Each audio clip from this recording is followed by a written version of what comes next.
Hi സുഹൃത്തുക്കളെ, ഞാനിപ്പോൾ അരീക്കോടാണ് ഉള്ളത്. അരീക്കോട്ടിൽ നിന്ന് വരുന്ന വഴിയിൽ നല്ല മഴ പെയ്തപ്പോൾ ഒരു ഷട്ടറിൻ്റെ താഴെ കയറി നിൽക്കുകയാണ്. മഴ ഒന്നും കൊള്ളാതിരിക്കാൻ. മഴക്കോട്ടൊന്നും എടുത്തിട്ടുമില്ല. ഇവിടെ ഇപ്പോൾ നല്ല മഴയാണ്. അത് കാണിച്ചു തരാട്ടാ സുഹൃത്തുക്കളെ. ഞാനിപ്പോൾ ഏകദേശം ഒരു മണിക്കൂറിൻ്റെ മുകളിലായി മഴ പെയ്തിട്ട് ഈ ഷട്ടറിൻ്റെ താഴെ കയറി നിൽക്കുക.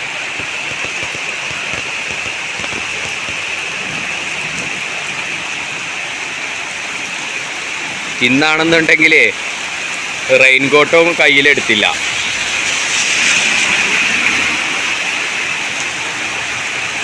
ഇനി മഴയൊക്കെ ഒന്ന് നിന്നിട്ട് വേണം വീട്ടിലേക്ക് പോവാൻ.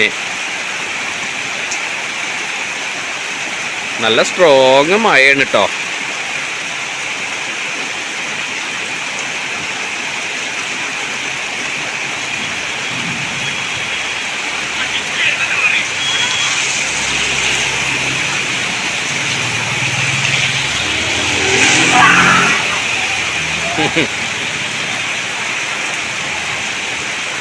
കുട്ടികളൊക്കെ റെയിൻകോട്ടൊക്കെ ഇടാതെയാണ് മഴത്ത് പോകുന്നത്.